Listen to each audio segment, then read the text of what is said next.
Hi everyone, and welcome to this episode with Liana. I will be teaching you the 10 different ways to live an elegant life. Before I start this episode, I would like to beg, this environment is quite noisy and there is nothing I can do to keep it calm, but I'll just try my best to make sure my voice is audible enough for you to hear me. Elegance is often mistaken for luxury, expensive items, expensive spaces, expensive brands, the cost of what you're wearing and everything, but that is not elegance. True elegance lies on not what you do, but how you do it. It is the choices behind the things you do. I don't know if this makes sense. I welcome you to today's episode with Liana. I welcome you to GLE community. Over here, we help women become the best version of themselves. It's not just women, it's everybody, but it is mainly a channel for women to learn. Grow with me while I elevate my life, my growth, my love journey, and my elegance journey. So while I learn, I always want to come online, put it out here and teach everyone. So if leveling up is something that is of great importance to you, and you want to stick to this episode to the end.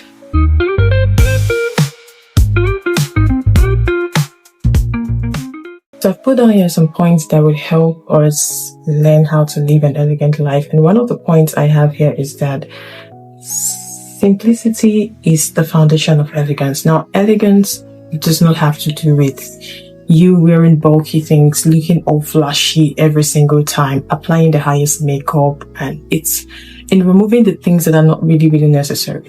They're not actually necessary. So elegance is all about scraping those things off and leaving just the necessary things. And I've put down here that elegance doesn't try hard. It removes the unnecessary, whether it's in your speech, your dressing, or your behavior. And then what is left out is something that is very powerful. Does this make sense? Now let's get back to the second point. Second point I've put down here is that elegance is quiet confidence. Now, an elegant person does not need to go about proving a point to people as to why they are worth it, as to why they are important, or trying to let you understand, see reasons with them while you should be friends with them, you should love them. No, they do their thing quietly, but everything they do exudes or exhibits elegance. It exhibits poise, class. It exhibits confidence. No noise, no desperation, just presence. Does this make sense? The third point exhibits the proper pattern of speaking, of talking. There are not too much noise when you're around. When you are talking, you are shouting as if the person you are talking to is.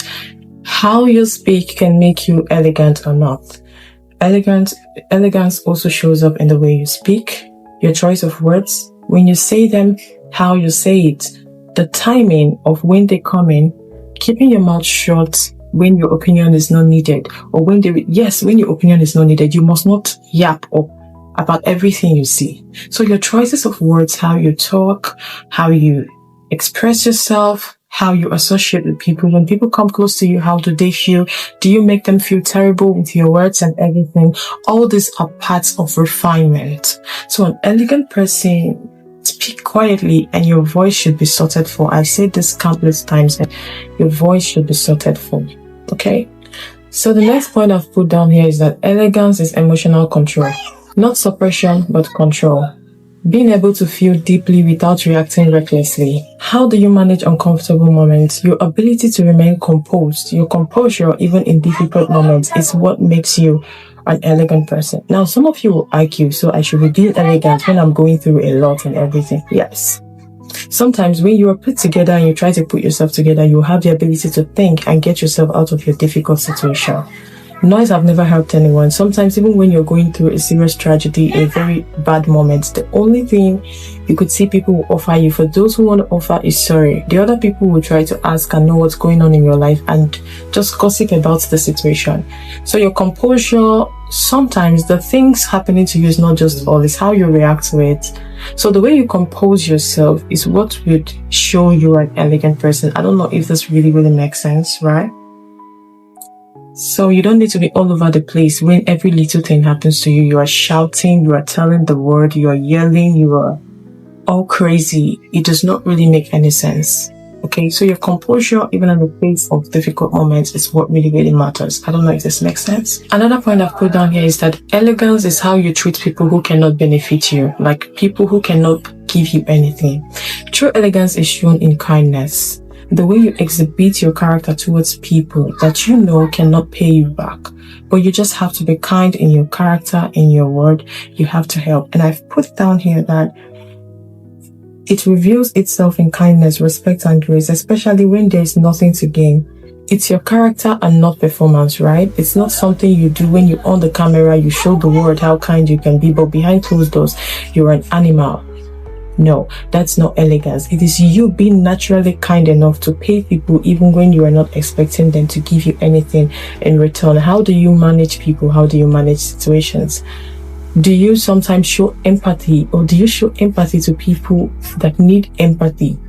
Or do you just suppress them because you know you have the ability to do it? Think about it. If you are this kind of person, you do not have elegance, and this is one thing you should add in your character today. Does this make sense? Another point I have here is that elegance is appearance. So you should exude elegance in the way you dress, your outfit. Elegance is in your cleanliness, your outfit, the kind of dresses you wear, the way you clean up your spaces and everything. All this kind of appearance are what we call elegance. Elegance is not about having the highest makeup on your face. It's the ability to keep your face, your body, everything very clean, your environment neat. Okay? Your hair put together. Okay? You present yourself well. I don't know if this makes sense. That is elegance. It's in your appearance. It's in your appearance. Okay? The kind of outfits you wear, the way you present yourself. Does this make sense? Another point I've put down here is that elegance is consistency. It's not something you do when the camera is on or when people are around you. So when people are even away, how you eat, how you behave, how you comport yourself, these are things you do, how you keep your environment clean even when people are not around. There are some of you that the only time you clean your house is when you're having a visitor. You begin to run around, clean everywhere. It doesn't help anyone. That is eye service. Elegance is consistency. And when you do something consistently over time, you get used to it. It becomes a part of your life. Elegance is a part of lifestyle. It's not something you suddenly do to impress the public. Okay? The next point I've put down here is that elegance is self-respect. It is your behavior. It is boundaries. It is how you discipline yourself. You're showing people how to treat you. Not coming off as being too needy. Accepting every trash people throw at you. You might not have everything, but the little you have, maintain it well and don't let people walk over you. That is how you get more. When you have the ability to control the things around you, God will give you more. If you cannot control your little space, there's no way you can get a big space. You cannot control it. If you cannot set healthy boundaries now that you are not really, all that big, how would you set those boundaries when you get big? And if you cannot set boundaries, you cannot manage anything. I don't know if this makes sense. I don't want this video to be too long. So another point I've put down here is that elegance is in your impression. Leaves an impression actually, and not noise. Some people may not remember everything you said when you were in the room, but they would never forget how you made them feel. Your ability to make people feel special when you're with them. You just have a way to give everybody the attention they need. Make them feel special. The impression you leave in them, giving them boldness, confidence in themselves. That is what elegance is all about.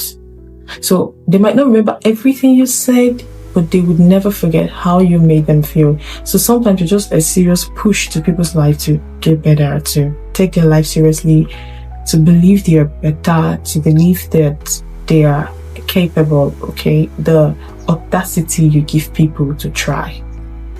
So elegance should show in the impression you leave and not in noise. You leave and people are like, this girl is too noisy. No. But when you're an elegant person, you leave, people are like, who is that girl? I want to get to know her. Give me her number. Can I get to know her? Who brought her here? How can I locate her? Just too many questions. And like I said, elegance is something you do consistently. It's not something you start right now and become so perfect with it. So guys, I've come to the end of this episode. I know you enjoyed it. I enjoyed filming this episode, honestly. So I'm going to end this by letting you know that elegance is not something you wear for the world to see. It is something you become for yourself. It's the way you choose peace over noise or chaos. And the way you choose intention over attention. And maybe true elegance is just being so at ease with who you are that you no longer feel the need to prove a point to anyone. So ask yourself today, in your behavior, are you elegant? Are you confident? Do you choose peace over noise and chaos? How do you talk to people? Do you leave a long-lasting positive impression when you leave a room? Think about this, and I'll see you in my next episode with Liana. Bye for now.